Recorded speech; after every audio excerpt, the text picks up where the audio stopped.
De l'Arc de Triomphe à la place de la Concorde, les Champs-Élysées accueillent en été plus de 300 000 visiteurs chaque jour, séduits par leur beauté et les boutiques de luxe.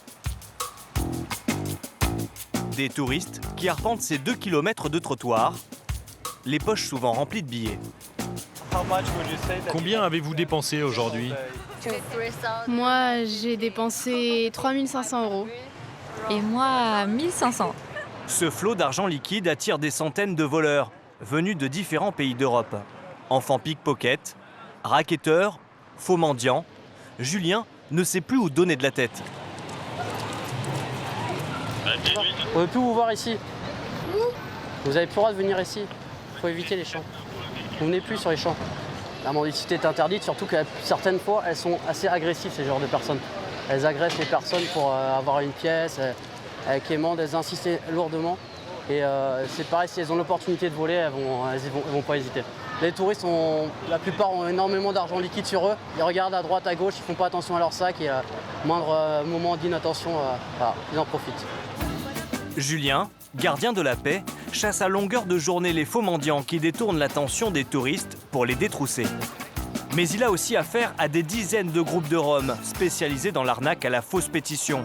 Une fausse quête caritative qui est aussi une couverture pour voler. Identity card. Il n'y a pas de papier. Un crayon. Il n'y a pas de papier. Okay. Pas de papier là? Ouvre ton sac. Mon médicament, chewing-gum. Après? Allez-y, partez là. Chef, Non. dernière fois. Allez, dégage. Oui, tu peux arrêter si vous voulez. Allez, au revoir. Comme ça. Elles abordent les gens avec un petit papier là, disant qu'elles font partie d'une association sourde des muettes. Et ils essaient d'avoir l'argent.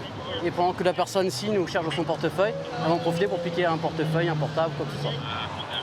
Sans plainte de victimes, impossible de les arrêter. Seule solution, jouer la guerre d'usure en détruisant le matériel. Un geste répété inlassablement par toutes les patrouilles. Ces mendiants et ces pickpockets qui sévissent sur la plus belle avenue du monde sont souvent des femmes et des enfants forcés par leur famille. Avec notre interprète, nous abordons une jeune Rome en caméra cachée.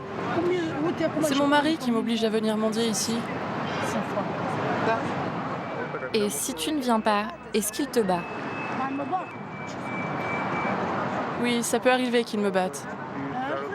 J'aimerais bien changer de vie. Une pression du clan plus forte que la peur du policier. Alors, chaque été, la préfecture doit sortir les grands moyens.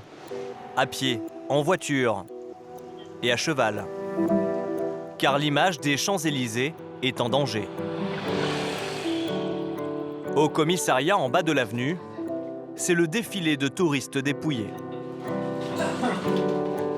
Cette vacancière égyptienne s'est fait voler papiers et cartes de crédit. Je ne sais pas comment ils font. Ils sont très professionnels, tu ne sens absolument rien.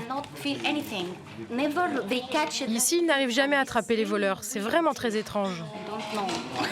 Un peu plus tard, c'est un couple de Chiliens qui vient porter plainte. Un pickpocket leur a dérobé 200 €. Tenez, signez ici. Puis c'est au tour de 2 touristes indiens. Eux ont perdu beaucoup plus. Bah là, c'est un vol tir basique, quoi, dans un magasin, avec de l'argent, une bonne tête de touriste, et puis bah voilà, quoi, il est tombé sur les mauvaises personnes au mauvais endroit et il s'est fait dérober une belle somme. Combien en tout? 3 200 €. Sorry, Désolé, welcome to Paris. bienvenue à Paris. Ah, je vais m'en souvenir de Paris. C'est la première fois de ma vie que je me fais voler de l'argent en 55 ans. L'année dernière, à Paris, 35 000 personnes ont été victimes d'un vol à la tire. Un nombre en très forte augmentation. Paris, l'été, c'est plus de 15 millions de touristes. Avec Londres, c'est la capitale la plus visitée au monde. La plupart des vacanciers visiteront la Tour Eiffel, le monument payant le plus fréquenté de la planète. L'avenue des Champs-Élysées et ses magasins renommés, ou encore la Seine et ses quais en bateau-mouche. Et c'est ensemble que nous allons découvrir les plus beaux monuments de Paris. À Paris, chaque année, le tourisme rapporte 15 milliards d'euros. Japonais, chinois, russes, américains, Près d'un vacancier sur deux viendrait même spécialement dans la capitale pour le shopping. 22 500 €. Avec une telle fréquentation, sur les Champs-Élysées, le prix du mètre carré est exorbitant. Mais Abdel a trouvé la combine pour y installer son petit business à moindre frais. On ouvre la vitrine. Lionel, lui aussi, mise beaucoup sur le public de l'avenue. Pour tenter de sauver son chiffre d'affaires de l'été, cet apiculteur isérois participe pour la première fois à un marché sur les Champs-Élysées. Vous êtes vraiment charmante. Beautiful. Si Lionel prend soin des vacanciers, dans les quartiers touristiques, des centaines de petits arnaqueurs profitent de leur crédulité. Jeux truqués, prix gonflés, ruses, tous les moyens sont bons pour escroquer les passants. Mais vous aviez dit 15 € pour 2 personnes. Non, c'est 15 € par personne. Christophe, policier à la BAC depuis 10 ans, traque tous les jours ses escrocs. Hé gros! Viens, mets-toi là, dépêche-toi. Oh! Dépêche-toi. Sur l'eau, c'est la brigade fluviale qui veille sur les touristes imprudents. Les incidents sont fréquents. Pour passer de l'autre côté du pont, s'il vous plaît. Des Champs-Élysées à la Tour Eiffel, en passant par les quais de Seine. Voyage chic et étonnant dans le triangle d'or parisien où petit business, arnaque bien rodée et drôle d'histoire rythment le quotidien de l'été. Nous sommes dans le très chic 6e arrondissement de Paris. C'est ici, dans cette petite camionnette, que vit Todor, un solide Bulgare de 45 ans. Bonjour. C'est donc là où vous dormez? Oui, c'est ma maison. Regarde, on est juste à côté de l'église Saint-Sulpice, dans un des quartiers les plus chers de Paris. Tu vois, je change mon t-shirt et ça y est, je suis prêt à aller bosser. Todor vit dans ce camion depuis 3 ans. Voilà ma petite chambre. On peut dire que c'est assez confortable. Ça me suffit largement. J'ai pas besoin de dépenser plus pour avoir un appartement plus grand et plus cher. J'ai même de la décoration. C'est important pour vous d'avoir de la décoration? Eh oui, on sait jamais. Si une jolie fille vient me rendre visite. Un peu économe, Todor a également choisi un véhicule immatriculé à l'étranger, de manière à ne jamais payer le parking. J'ai acheté cette camionnette en Angleterre, donc tous les PV sont envoyés là-bas. Je sais pas ce qu'ils deviennent. En tout cas, moi, je les reçois jamais.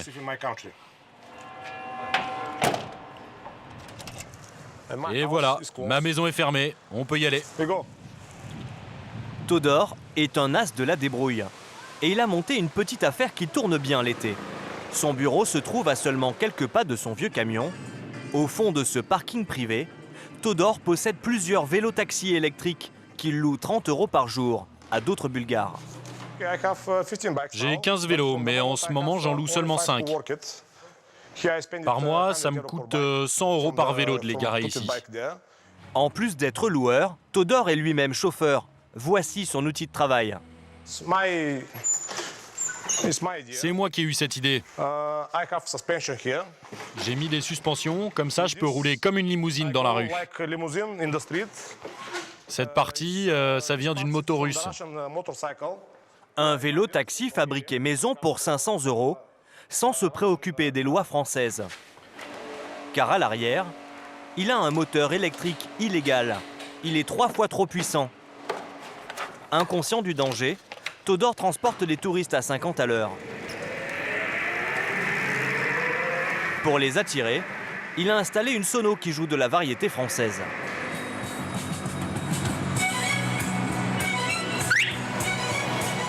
Selon lui, seulement 10% des 400 tricycles parisiens seraient aux normes. Rares aussi ceux qui respectent le code de la route. Todor slalom entre les voitures, emprunte les rues piétonnes et les trottoirs. Tout est bon pour chasser le touriste. Je suis le roi de la route. Pour moi, les bouchons n'ont pas d'importance. Moi, avec mon vélo, je me faufile partout. Même sur les Champs-Élysées quand il y a plein de voitures. Je vais partout et bien plus vite que n'importe quel taxi. Ces vélos-taxis qui ne respectent aucune règle transportent pourtant des centaines de vacanciers tous les jours. Pour les attraper, Todor se positionne volume à fond à un point stratégique de la capitale, en bas des Champs-Élysées, sur la place de la Concorde. Vous me proposez quoi? Ok, je peux aller partout dans Paris. Je peux vous emmener dans tous ces endroits. La Tour Eiffel, Notre-Dame, Opéra. Et les Champs-Élysées, c'est combien? Pour vous, je vous fais un prix. 5 €. Todor, un peu dragueur, a toujours une petite surprise personnalisée pour ses jolies clientes. Vous venez d'où? Du Pérou. Du Pérou? Ah, d'accord. J'ai de la musique pour vous. Je pense que vous allez apprécier. Ah, pas mal.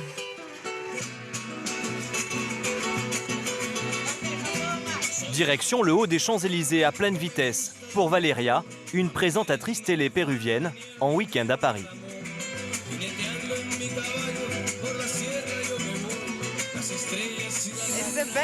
C'est le meilleur taxi, le meilleur trajet que j'ai jamais fait.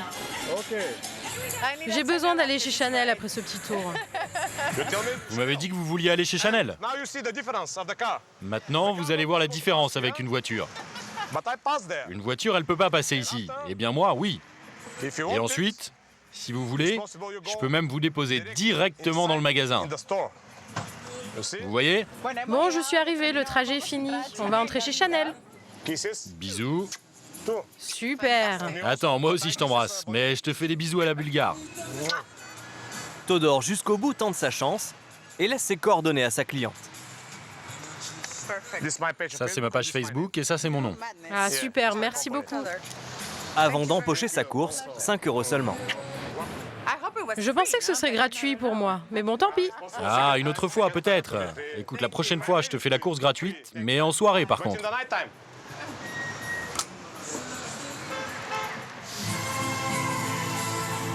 Retour place de la Concorde pour Todor.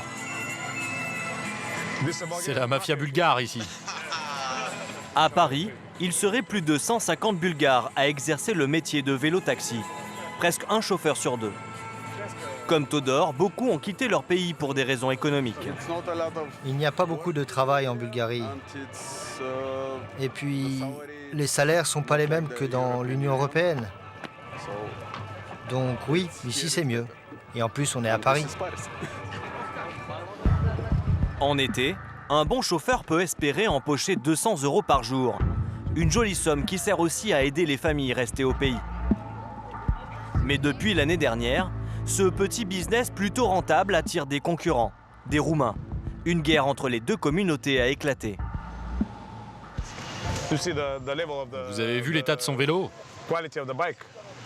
Vous avez vu à quel point il est sale et en mauvais état? En plus d'utiliser des vélos abîmés, les Bulgares accusent les Roumains de voler les touristes et de tuer le métier. Ils mentent sur les prix des trajets. Avant, ils faisaient l'arnaque à la bague en or ou l'arnaque aux fausses pétitions. Ils demandaient de l'argent aux touristes en se faisant passer pour des gens aveugles. Ils mentent en permanence. Les touristes se doutent de rien.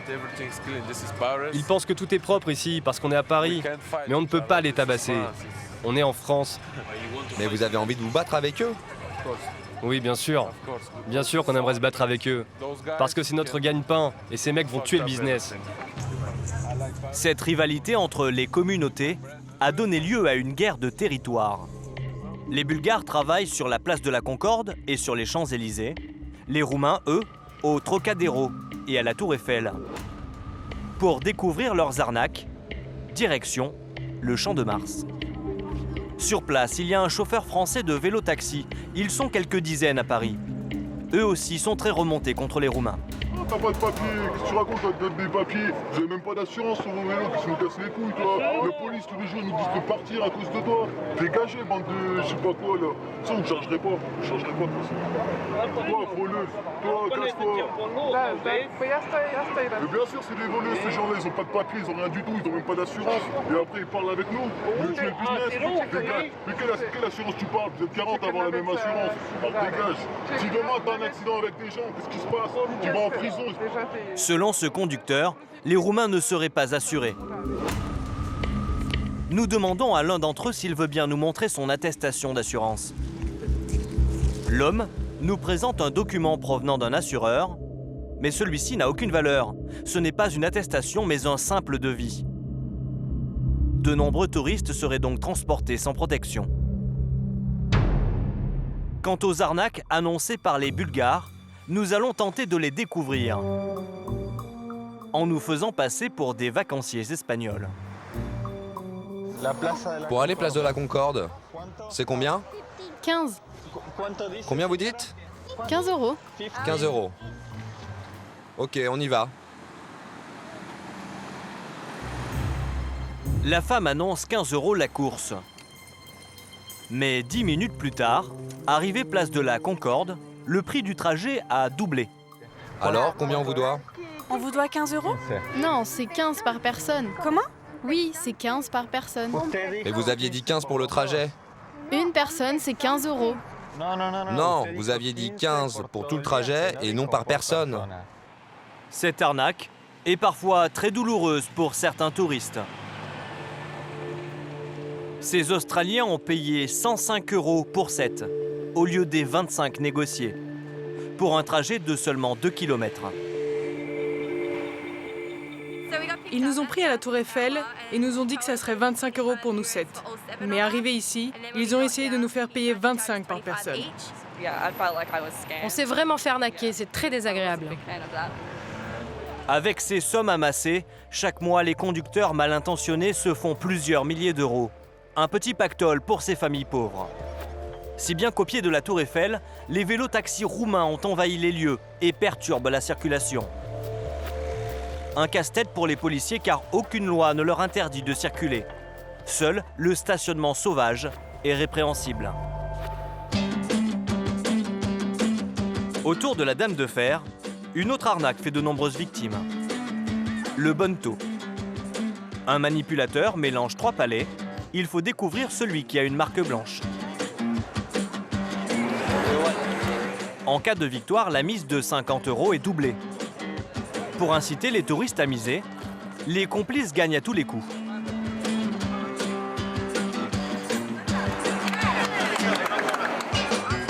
Les vacanciers, eux, se font plumer grâce à un tour de passe-passe. Cette touriste hollandaise est en train de se faire avoir. Non, je t'ai donné 50. Mais cette fois, l'arnaque est interrompue par notre caméra. J'étais sûre de moi, mais je me suis trompée. Donc il m'a pris 50 euros. Puis il vous a vu arriver et il me les a rendus. Aux alentours du petit manège, ces bandes d'escrocs ont posté plusieurs guetteurs. Leur but, surveiller l'arrivée de la police. À la moindre alerte, la partie est stoppée net. Ici par une petite tape sur l'épaule. Le manipulateur part avec le butin de l'arnaque et un complice fait disparaître les objets. Pour tromper les guetteurs et attraper ces bandes très organisées, les policiers doivent eux aussi faire preuve d'imagination. C'est un peu le jeu du chat et de la souris. Hein. Dès que les fonctionnaires de police quittent les lieux, ça redescend. Et là, t'as son gros bidon là. Là, voilà du genre de bonneto, en place 3 là. C'est le gros, le truc turquoise, c'était pas celui tout à l'heure, Philippe hein. Et en fait, il leur faut une seconde pour s'installer. Ça va très très rapide. Dès que la police part, ils descendent en courant, ils traversent le quai. Une seconde, ils s'installent. Ça joue en 2-2. Et ils font que ça, toute la journée. Ce qui bouge là, tu vois? Ouais, ça c'est du bonneto. Et ils ont vu les caisses. Elles ont vu les voitures, ils se barrent. Ils étaient en attente. Christophe est policier à la BAC du 7e arrondissement de Paris depuis 12 ans. Avec ses collègues, il a mis en place une stratégie efficace. Se glisser incognito dans la foule et jouer les touristes jusqu'au dernier moment. Mets-toi là, dépêche-toi. Oh! Dépêche-toi. Toute la bande est arrêtée, le matériel est saisi. Fausse joueuse. Faux joueur. Le chouf. Depuis, ils ont des gobelets. Là, bon, c'est un peu le même système. Hein. Il doit avoir la boule en mousse qui doit traîner quelque part. Il fait son jeu comme ça, là. Il y a même des poches, enlève. Il y a même tes poches, là. T'as de l'argent, toi? Argent? T'en as encore, toi, de l'argent? Toi, argent. T'as rien du tout, toi? Sur eux, les policiers découvrent une belle somme d'argent. Certainement le produit de l'arnaque. Il avait 230, 100, ça fait 330. Lui, il a 100, 430. Il y a un peu plus de 400 euros. Une belle équipe, ça fonctionne bien. Hein. On a des équipes qui font jusqu'à 2000 euros par jour. Avec seulement 400 euros, cette équipe ne devait être qu'au début de sa journée. Car d'après Christophe, ces individus ne sont pas des débutants. Oui, on les a interpellés plusieurs fois, toute la bande là. C'est des grands habitués du Pont d'Iéna. Mais c'est toujours les mêmes équipes, hein, c'est récurrent. Hein. C'est toujours les mêmes équipes qui reviennent. Là, dans pas longtemps, ils vont s'en aller. Hein. Ils partent écumer un peu les régions un peu plus chaudes. Ils partent dans le sud de l'Europe. Certains rentrent au pays pour ramener l'argent. Et sinon, ils vont partir en Espagne. Beaucoup en Espagne. Et ils reviennent au printemps. Allez, go.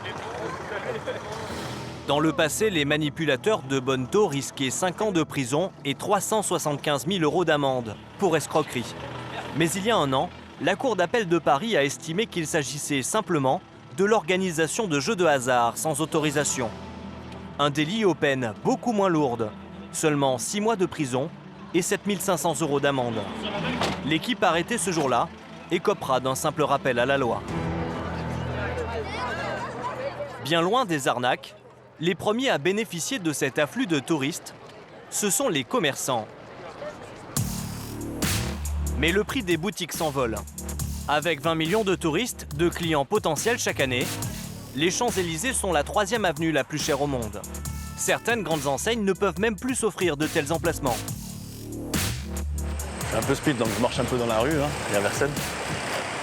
Mais Abdel, lui, a réussi avec une combine. Et ses affaires fonctionnent bien. Tu mets la rouge, McLaren, noir, jaune.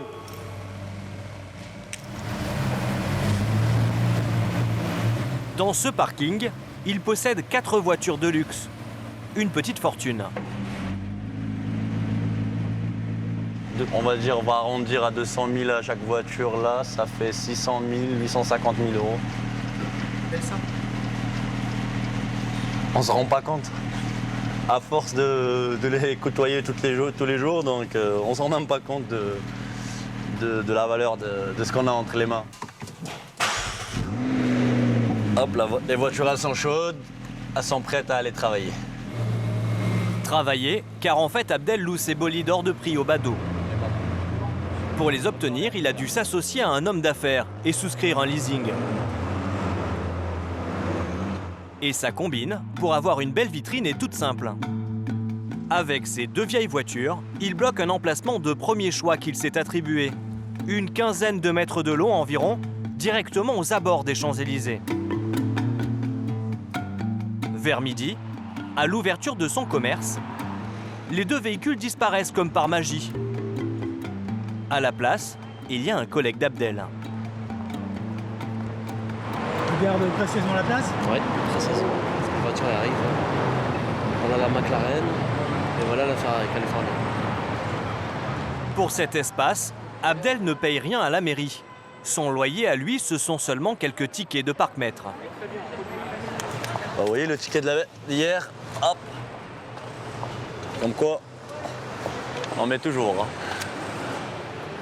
Un prix imbattable, aucun frais d'entretien, peu de charges. Il fallait juste y penser. Donc ça, c'est un emplacement payant. Dire on est à la fois en règle et dans un emplacement stratégique et sur les Champs-Élysées, c'est pas facile. Un petit coup d'aspirateur et tout est prêt. On ouvre la vitrine. Abdel loue ses voitures de luxe aux touristes 90 € les 20 minutes. Un jackpot, car sur l'avenue, ils sont des centaines de vacanciers à s'arrêter tous les jours pour admirer les bolides. Cet Italien vient de réserver la Ferrari pour 1 heure. C'est un habitué. Oui, de temps en temps, je prends une voiture. J'aime bien, c'est ma passion. Je me relaxe au volant, mais surtout, moi, ce que j'adore, c'est que les gens me regardent. Et il est toujours aussi excité comme si c'était la première fois qu'il la conduit. Bon, c'est parti pour un tour. Allez. Et là, on part pour 1 heure, parce que le monsieur, 20 minutes, ça lui suffit pas. Donc.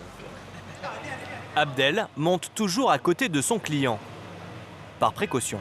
Doucement, c'est priorité à droite. Slowly. Doucement. Slowly. Stop. Ok, vas-y. Mais ces voitures surpuissantes peuvent dépasser les 300 km/h.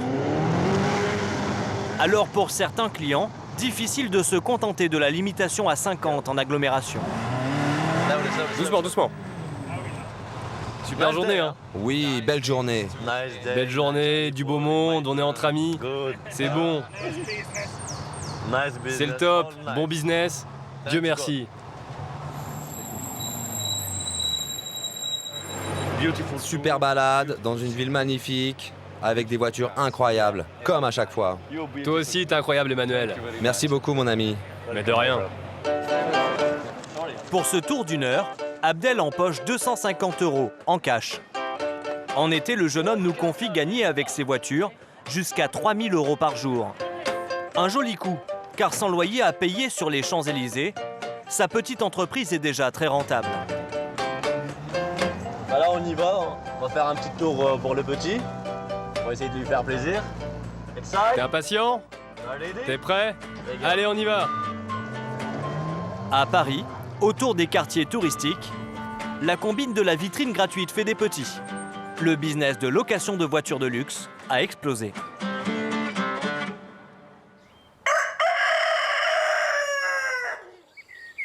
À 500 km de la capitale, en Isère, un homme armé d'un enfumoir mise lui aussi beaucoup sur les Champs-Élysées.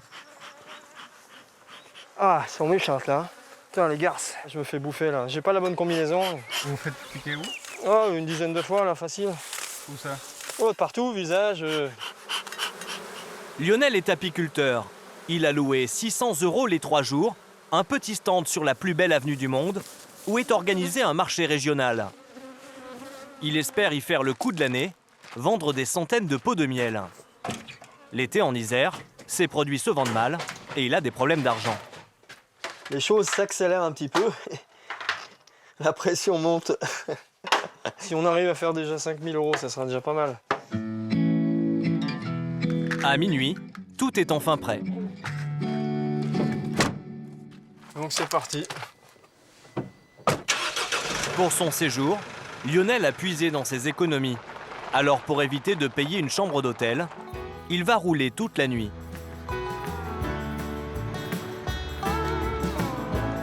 Après 6 heures de route, il arrive à Paris. Ah, rouler sur des pavés, c'est pas évident, hein.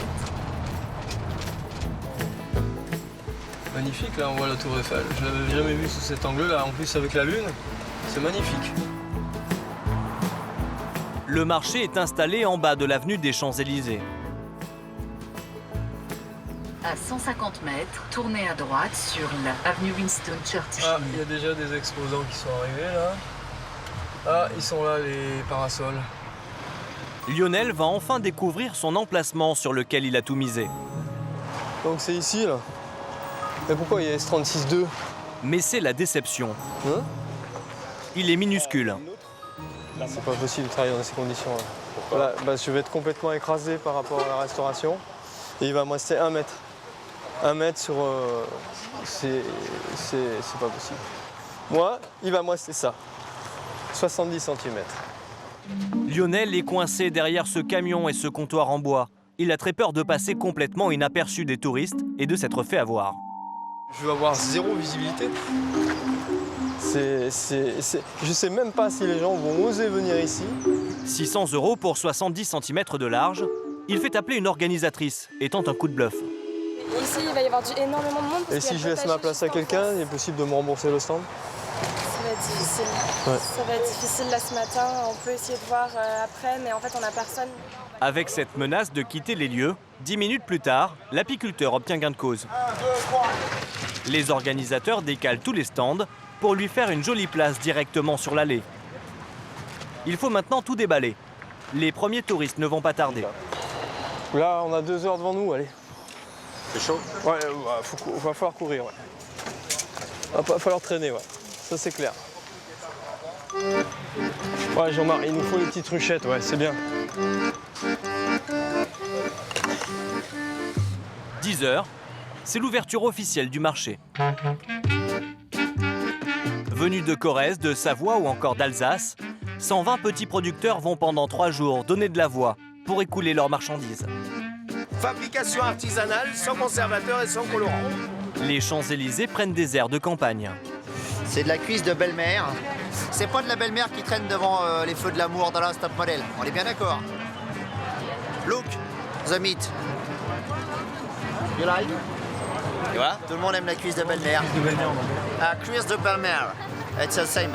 Pour tous ces petits producteurs, c'est une occasion unique de faire découvrir leurs produits aux touristes du monde entier. Ok, allez-y. Mais encore faut-il maîtriser les langues. Vous voulez savoir d'où je viens? Regardez. Costa Rica. Costa Rica. Ah. Parlez espagnol, Lionel? Oh là, non. Autopista. Je connais que ça, Autopista. Merci. Merci beaucoup. Un petit miel de lavande, mesdames. Lionel a retrouvé le sourire, mais ça ne va pas durer. Dans l'après-midi, le temps se dégrade. Regardez, vous voyez? Le risque que ça se trempe tout et que ça se casse tout. Lionel craint de perdre son stock. Il décide de plier bagages 2 heures avant la fin de la journée. Parce que regardez les parasols. Regardez, ça couvre même pas les stands. Là, on va se faire. S'il y a une pluie, là, on n'est même pas couvert. On a des moitiés de stands. On paye ça 1200 € à 2 pour avoir aucune sécurité. Non, mais on remballe tout, Jean-Marie, on s'en va. On remballe tout. Ouais. L'apiculteur n'a vendu que 50 pots de miel la première journée. Il est très loin de son objectif et voit tout en noir. Il vaut mieux vivre à la campagne, je te dis. Hein. Je suis bien mieux avec mes abeilles et ma verdure. Là, j'étouffe, je suis en train de mourir. Là. Je suis en train de mourir ici. Pas possible, hein. Faut se barrer. Hein.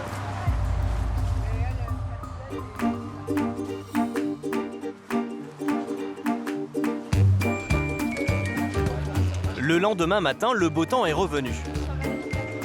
Lionel a retrouvé sa bonne humeur et son sens du commerce.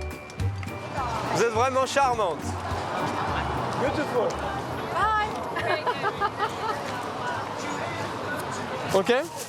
Les affaires tournent bien. Pendant 2 jours, les ventes s'enchaînent. I am beef farmer. I am beef farmer. Test only. Yes. Carte, oui, c'est possible, oui. Ok. À quelques heures de la fin du marché, Lionel est aux anges. Il a vendu plus de 400 pots de miel. Très bonne journée. Ça a récupéré les 2 autres. Tant mieux, tant mieux. Voilà, ouais, très bien. On avait la météo avec nous. Les gens étaient très décontractés, souriants.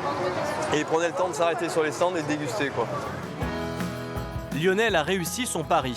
Il a sauvé son été. Dans quelques heures, l'apiculteur retrouvera ses abeilles et son Isère, avec près de 5 000 € en poche. Allez, go! Allez, à bientôt! Malgré ses déboires du début, l'apiculteur a déjà prévu de revenir l'été prochain. Après les Champs-Élysées et la Tour Eiffel, la Seine avec 8 millions de passagers transportés chaque année est l'une des attractions préférées des touristes. 17 km de galeries. Bateaux-mouches, péniches, plaisanciers. Aux heures de pointe, c'est presque l'embouteillage.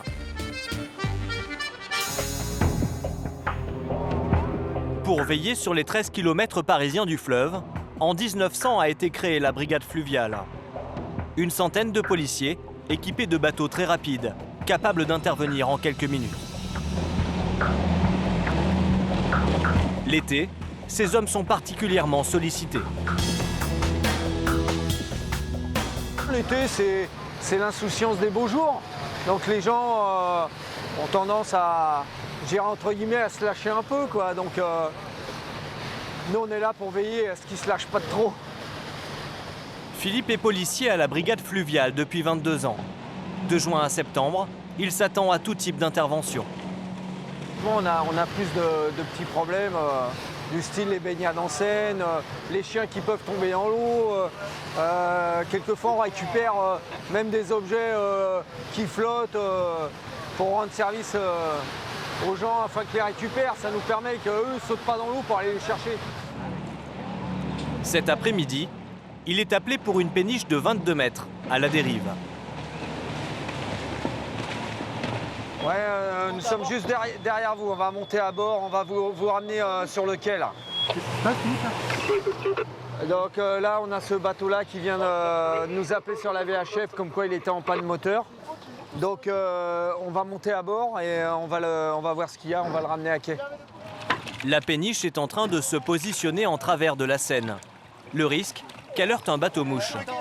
Les hommes de Philippe vont tenter de stopper sa perdition. Le pilote du Zodiac pousse l'arrière contre une barge, à quai.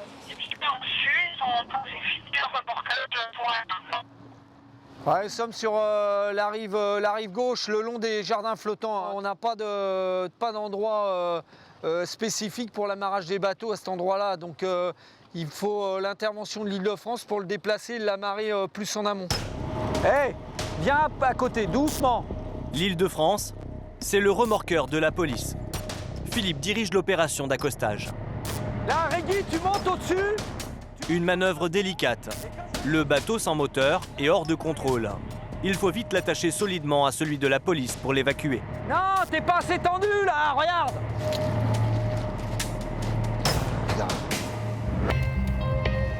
Le remorqueur de la police peut maintenant escorter la péniche en lieu sûr. Reste là-bas.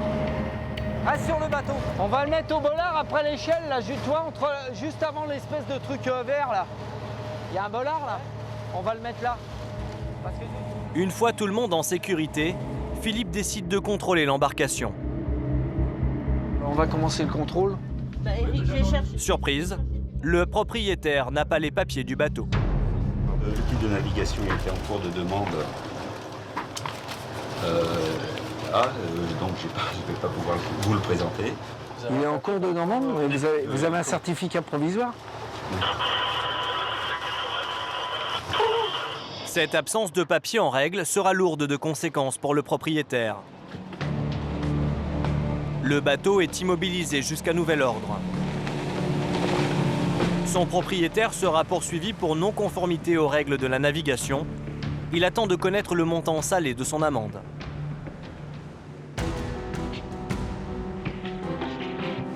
Mais pour Philippe, la journée est loin d'être terminée.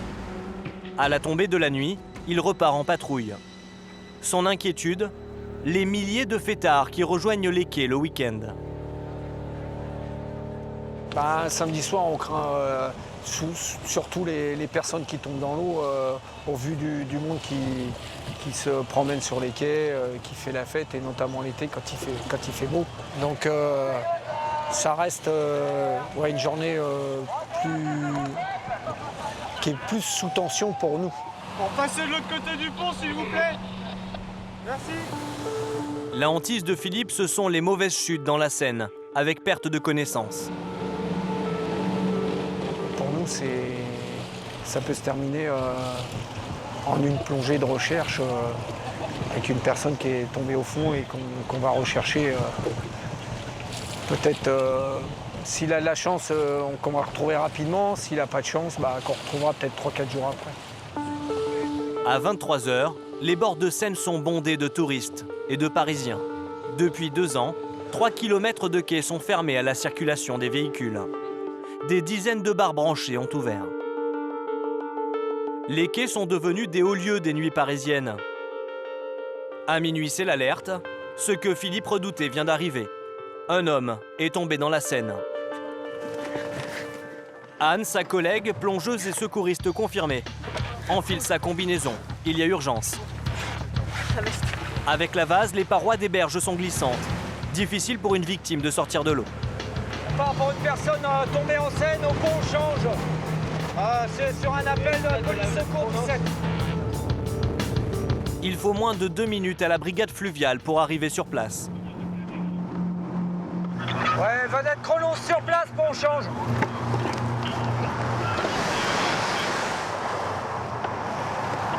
Mais aujourd'hui, les policiers font face à une difficulté supplémentaire.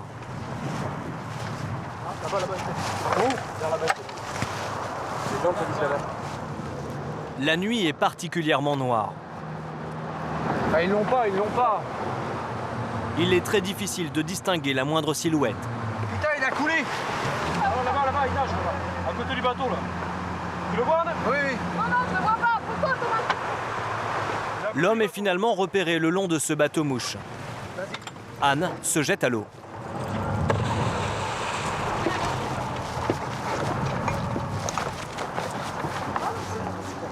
Allez, monsieur, vous allez monter sur le bateau, monsieur, venez avec nous. Faites monnaie, donnez-moi les engins avec qui je pars, s'il vous plaît.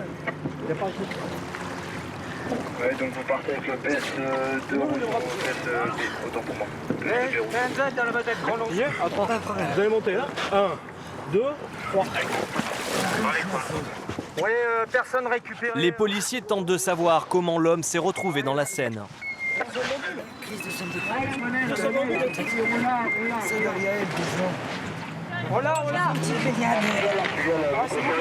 La victime tient des propos incohérents. L'homme, manifestement ivre et drogué, est pris en charge par une équipe de pompiers appelée en renfort. Un petit peignard.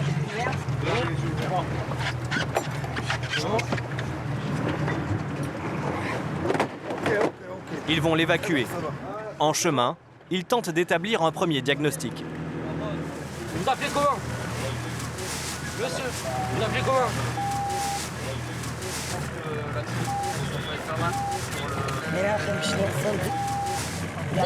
Vous avez sauté d'où? J'ai le sang froid comme les crocos. Ok. Est-ce que vous avez une maladie? Donc après ça monte à 40, 41. Vous avez une maladie ou pas? Vous avez une maladie? Est-ce que vous pouvez... Négatif sur toute la nuit. Restez comme ça. Je prends votre pouls, d'accord? Pourquoi vous avez plongé? J'ai plongé parce que je m'entraîne en ce moment. Je m'entraîne, je fais des entraînements de respiration, de voix, etc. Le jeune homme est en plein délire, il va être hospitalisé. Ce soir, le naufragé a eu de la chance. Il a la vie sauve et Philippe est indulgent. Il ne le verbalisera pas à hauteur de 38 € pour baignade interdite. Donc là, nous, si c'est un saut volontaire, c'est une verbalisation. Si c'est une tentative de suicide, on ne verbalise pas. Donc là, ça a l'air d'être indépendant de sa volonté. Donc il sera, je pense, pas verbalisé. Chaque année, la brigade fluviale vient en aide à 110 embarcations en détresse et sauve 250 personnes de la noyade.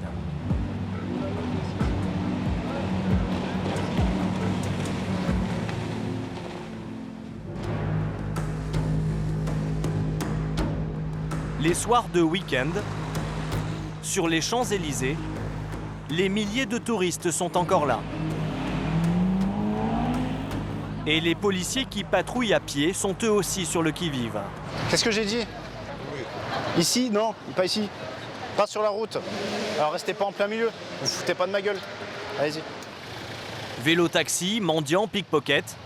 Allez, dépêche-toi là. Allez, dépêche-toi là. Dépêche-toi, dépêche-toi. Vite. La nuit, il faut aussi avoir les yeux partout. Brice et son collègue repèrent un peu plus bas sur l'avenue deux jeunes femmes suspectes. Sortez ce que vous avez là, s'il vous plaît. S'il vous plaît, sortez ce que vous avez dans les poches. Pour ne pas être fouillés et retarder les policiers, les deux jeunes femmes jouent la comédie. Allez,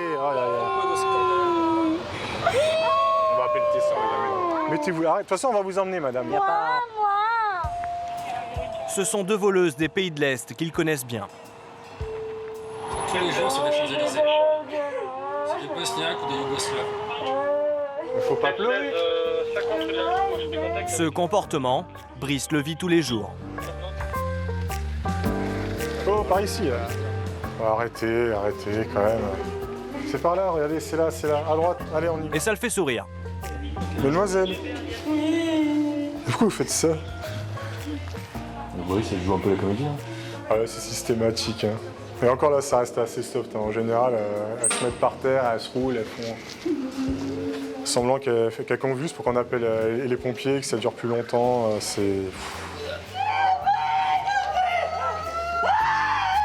Voyant que le policier reste insensible, l'une des deux femmes transforme ses pleurs en crise de nerfs. Allez! Objectif, décourager Brice de la contrôler la prochaine fois. C'est où? Dans leurs affaires, 2 téléphones portables, peut-être volés. Vous l'avez acheté où?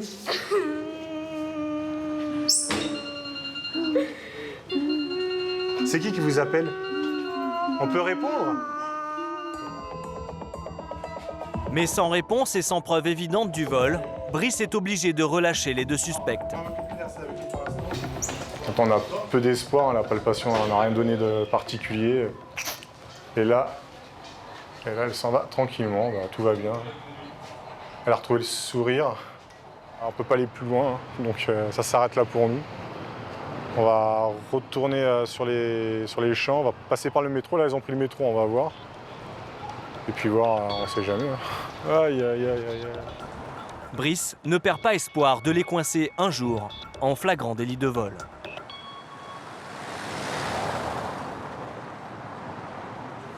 Un peu plus tard, sur les Champs-Élysées, ses collègues font face à un autre problème. Des jeunes qui terminent leur soirée fortement alcoolisés.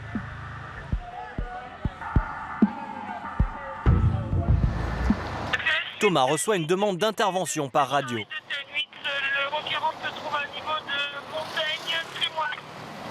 Ouais, c'est pris.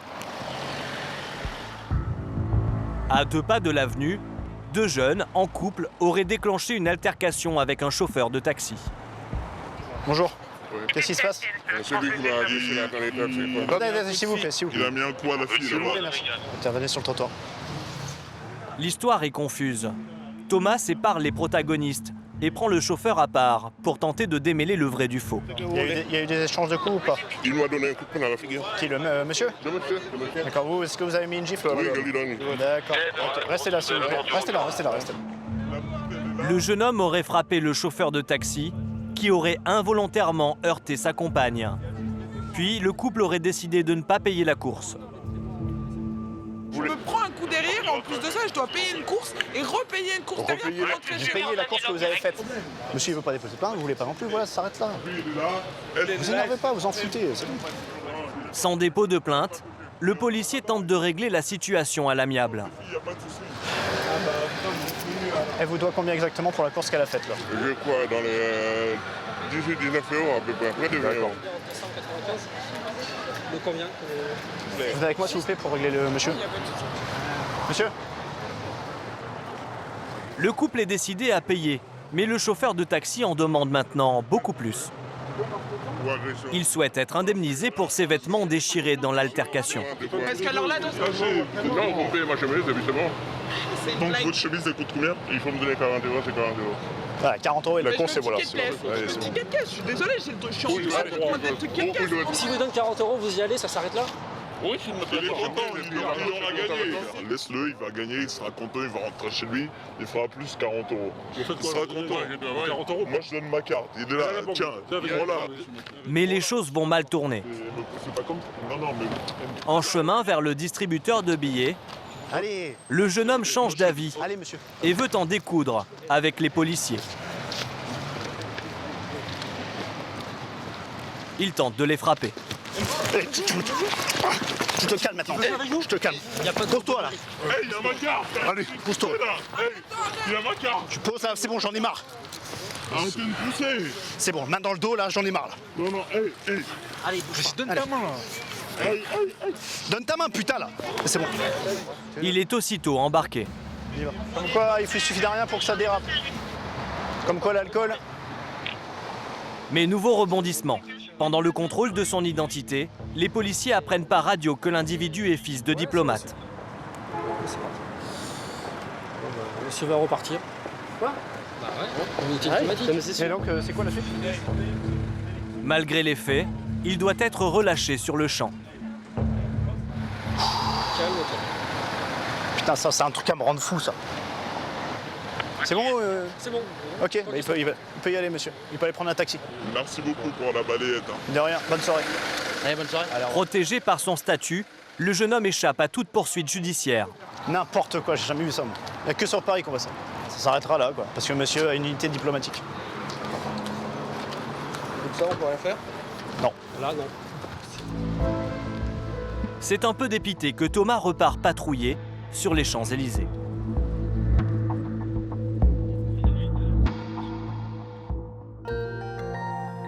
Au petit matin, l'avenue porte les traces laissées par les 300 000 touristes de la veille et les fêtards de la nuit.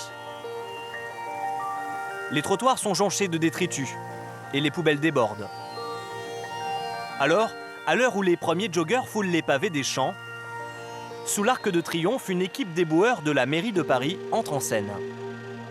C'est plus sale en bas que, ouais, tu sais, sur le 3e plateau. Ça fonctionne, Balayeuse, laveuse haute pression, camion poubelle. Les éboueurs n'ont que 3 heures pour nettoyer les 2 km de l'avenue et lui redonner toute sa splendeur. J'avoue, c'est vrai que les gens ne font pas attention, ils salissent beaucoup. Ouais. Je trouve que vraiment ils ne font pas attention. Ils s'en foutent. Heureusement qu'on est bien équipé quand même en France. Quand j'étais à l'école des boueurs, j'ai vu à peu près les autres pays comment ils étaient équipés. C'est bon, on est dans le futur nous. Voilà. Nordine travaille sur les Champs-Élysées depuis 1 an. Et dès ses premiers jours sur la plus belle avenue du monde, il va de bonne surprise en bonne surprise. Premier jour, je sors, mon premier coup de balai, je trouve 30 €, ça va. Il y a aussi un objet qu'il porte tous les jours. C'est bien, ce bracelet-là. Pas mal, non? Et ce n'est pas tout. J'ai trouvé un beau portefeuille. À Louis Vuitton, j'ai été voir combien il valait 430 €. J'ai donné à mon grand frère, il l'a perdu avec 1000 € à l'intérieur. Pour les éboueurs de Paris, les Champs-Élysées ont des airs de cornes d'abondance. Il y a des collègues, ils ont trouvé des vraies sommes. 1800 €, 16 000 €, ils ont trouvé aussi à la déchetterie là, à Faber. Moi j'ai rien, j'ai trouvé que des 20 €, 5 €, 30 €, ça va. Je vais boire le café avec les collègues, je leur paye des trucs et voilà. Travailler comme éboueur sur les Champs-Élysées a aussi d'autres petits avantages. Celui de croiser des stars, souvent bienveillantes. Donc les gens, ils ont quand même des petites attentions alors? Oui, bien sûr. Même des collègues à moi, il y a des gens... par exemple, un pote à moi, il était dans le 7e avant. Qui c'est qui s'est arrêté un matin? C'était, comment ça s'appelle? Alain Delon. Alain Delon, il lui a donné 50 €. Il pleuvait, tout ça, il s'est arrêté. Ils ont discuté, ils ont rigolé, parti. De quoi garder le sourire. Champs-Élysées. Chaque matin, Nordine et ses collègues marchent chacun près de 12 km pour ramasser les nombreux déchets.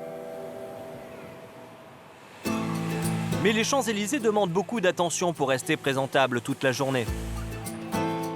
Alors après les employés municipaux du matin, c'est une société privée qui prend le relais jusqu'au soir. Plus aucun déchet ne doit traîner, sinon, gare à la sanction. Une fois par mois, un fonctionnaire de la mairie vient inspecter les lieux, à l'improviste. Bonjour, ça va bien? Ça va? Il ne va faire aucun cadeau à la société de nettoyage. Celle-ci n'est prévenue qu'1 heure à l'avance, juste le temps pour son représentant d'arriver sur place. Tout commence par un petit jeu. Alors? Un tirage au sort. Les 4? Allez. D'un coup? Ouais, allez-y. Donc là, on a 2, 10, 31, 37. Le suivant. Le M. Le représentant de la société de nettoyage vient de tirer au hasard 4 secteurs des Champs-Élysées dont la propreté va être contrôlée. Et sur ces secteurs, maintenant, on va aller compter le nombre de déchets. Donc suivant les déchets, il y a un nombre de points et il faut qu'ils arrivent en dessous de 40. Sinon, ils sont pénalisés. On est parti! Les Champs-Élysées sont divisés en 43 zones de 1000 m², dont la délimitation est très précise. Donc du 4e arbre jusqu'au 2e candélabre. 1, 2, 3, 4. Donc c'est juste après la terrasse là. Pour confirmer qu'il est bien sur le bon secteur, le contrôleur a ses petites astuces. Et on prend appui sur le mobilier numéroté, pour que ce soit bien repéré en fait. C'est donc entre ce lampadaire et cet arbre que les déchets oubliés vont être comptés. Pour chaque type de détritus, un nombre de points précis. Donc là, un mégot comme ça isolé, 0,5 points. On a un demi qui court. Là, j'ai compté 1. À la fin du contrôle, si l'addition dépasse 40, la société écope d'une amende de 3 000 €. Un demi. Donc là, 1 point parce que c'est un gros déchet. Vraiment visuellement, ça marque. 0,5. Ah oui, un petit 0,5 avec le ticket de métro. 10 minutes plus tard, une fois le secteur passé au crible, le verdict tombe. Il y a 1,5 mais il n'y en avait pas. Et donc on a un total de 15 points. Donc sur ces secteurs-là, on est en dessous de 40, largement même. Puis on voit bien que c'est très propre, donc l'obligation de résultat est respectée pour ce secteur-là. Un très bon score pour le représentant de la société de nettoyage. Satisfait, très bien, comme dans nos habitudes. On est sur la plus belle avenue du monde, donc on se doit de viser l'excellence tout simplement. Voilà. Tout le plaisir est pour nous. Voilà, merci bien et à bientôt, à la prochaine. Au revoir, bonne fin de journée. les Champs-Élysées doivent être irréprochables. Avec les autres quartiers touristiques de Paris, ils font rêver le monde entier et rapportent beaucoup d'argent. Chaque année, dans la capitale, 15 milliards d'euros sont dépensés par les vacanciers. Une somme colossale qui fait travailler 500 000 personnes.